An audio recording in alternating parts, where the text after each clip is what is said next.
So, what's your experience like been doing mundane things like buying groceries or topping up your Opal card?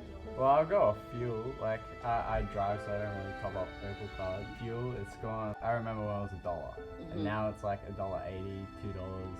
Especially in Sydney, I would never fuel up in Sydney. Well, I think everyone honestly always wants to get paid more, but I feel like I get paid alright for my job because I'm a mature age apprentice, so I'm getting paid enough to live. But yeah, I wouldn't say enough to like save and do everything I want. How would you describe your quality of life? My quality of life? Yeah, it's alright. I mean, I have like a 2-bedroom house in Newcastle, and I could afford all the rent. I do have a housemate just because it makes it easier. It means I get more money at the end of the week. But yeah, definitely need to save up for holidays and stuff still. My next question, and final question really, is there anyone in your life that you feel like you could rely on if things got really hard? No. I'm that person that everyone relies on, honestly. But yeah, it's like, oh, do you need money? It's like, yeah, I'll give you guys some money. Like, even my dad's asking me for money to go to Paris, for the Olympics. So I thought, yeah, I'll give him some money. And then my little brother, oh, quick, I need some money to buy food to survive. It's like, bro. So yeah.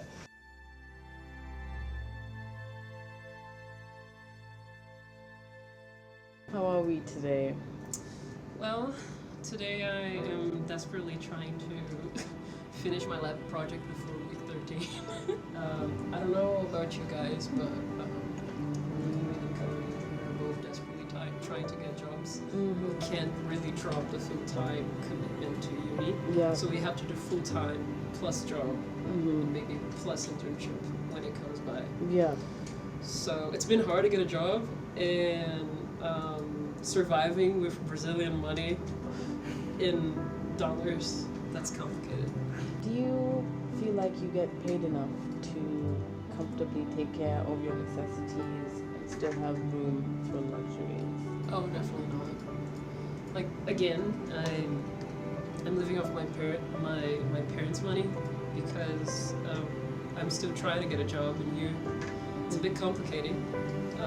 Brazilian coin is reais, and it's like 3 times less than Australian dollars. So it's not enough for me to,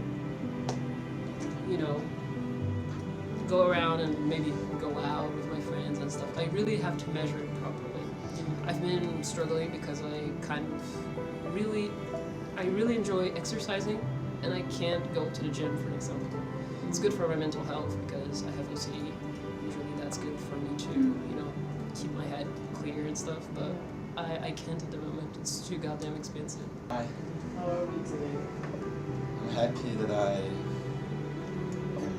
my clothes are proper because I didn't put many thought and I didn't know I was going to be in the interview today. As an international student, I feel like Sydney is a very expensive city, and even people from here, they tell me the same thing. And it was a challenge to find a good place to stay because I was, as Agnes said, our currency is probably 3 to 1, So it's difficult to afford without having a job. When I was looking for houses, I started, of course, looking for the cheapest ones, and what I saw, I cannot unsee. It was terrible. Some houses were terrible. You should tell them about the first place you were in. I don't know if I should. You should. No, but the thing is, it was hard to find a decent place to stay, clean place, and I think I got lucky because landlords here they don't care too much. The first thing I did when I came here was to Australia, was to drink a coffee with a friend, and the first thing they say was coffee is expensive. I cannot eat out every day, every week. I have to cook a lot. This is actually good because I'm learning how to cook. So you gotta think about the good things. But yeah, I feel that the price to existence is high. I'm Lilian Vassallo. Mm-hmm. I'm 71. And I live in Hinchinbrook, Liverpool area. Do you feel like you got paid enough to live comfortably and take care of necessities and also have a little bit more room for luxuries? You mean with my pension wages? Both pension and also maybe from your experience in the past, when you were still working as well. When I was still working, it was fine. That was over 10 years ago. Mm-hmm. And again, back then, were two wages, my Yeah. husband's and myself. Mm-hmm. But the house was paid off, so really it was easy for us. Mm-hmm. But it's very hard for people today paying for rent and surviving on just one wage at the home, as a home. So it's impossible to live on one wages only if you have to pay rent. My quality of life is not that bad because we got the house paid off and we just spend the money on day-to-day living. We still have some luxuries of going somewhere or once a year taking a small holiday.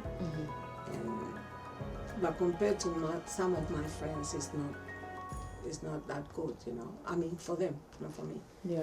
If the people couldn't buy a house today, I wonder how they live paying rent with the pension.